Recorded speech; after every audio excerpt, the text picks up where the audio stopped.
Praise the Lord. எல்லாரும் கர்த்தருக்குள்ளே சந்தோஷமாக இருக்கீங்களா? நானும் கர்த்தருக்குள்ளே ரொம்பவே சந்தோஷமாக இருக்கேன். இன்னைக்கு நாம் தியானிக்கும்படி தெரிந்து கொண்ட வசனம் 2 தெசலோனிக்கேயர் 3ஆம் அதிகாரம் 3ஆம் வசனம்.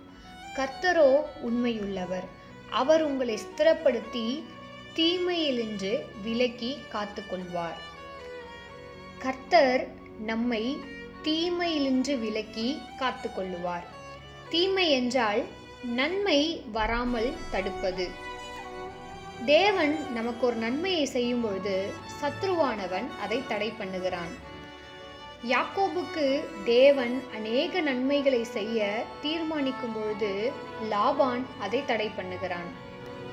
10 முறை யாக்கோபினுடைய சம்பளத்தை மாற்றினார் லாபான்.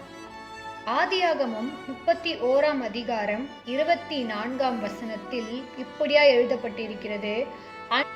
அன்று ராத்திரி தேவன் சீரியா தேசத்தானாகிய லாபானுக்கு சொப்பனத்திலே தோன்றி, நீ யாக்கோபோடே நன்மையை அன்றி தீமை ஒன்றும் பேசாதபடிக்கு எச்சரிக்கையாயிரு என்றார். லாபானை தேவன் சொப்பனத்திலே எச்சரிக்கிறார், நீ யாக்கோபுக்கு நன்மை அன்றி தீமை ஒன்றும் பேசாதபடிக்கு எச்சரிக்கையாயிரு என்று.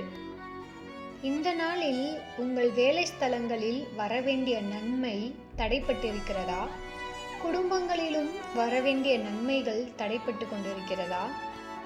லாபான் எப்படி சொப்பனத்தில் எச்சரிப்பு பெற்றாரோ அதுபோல உங்களுக்கு நன்மை வரவிடாமல் தடை பண்ணுகிற ஒவ்வொரு மனிதர்களும் சொப்பனத்தில் எச்சரிப்பை பெறுவார்கள்.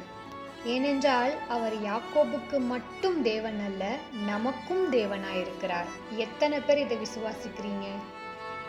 உங்களுக்கு யார் யாரெல்லாம் விரோதமாக எழும்பி நிற்கிறார்களோ அவர்கள் அனைவரும் தேவனால் எச்சரிக்கைப்படுவார்கள். ஆபிரகாம், ஈசாக்கு, யாக்கோபின் தேவன் இன்று நம்முடைய தேவன்.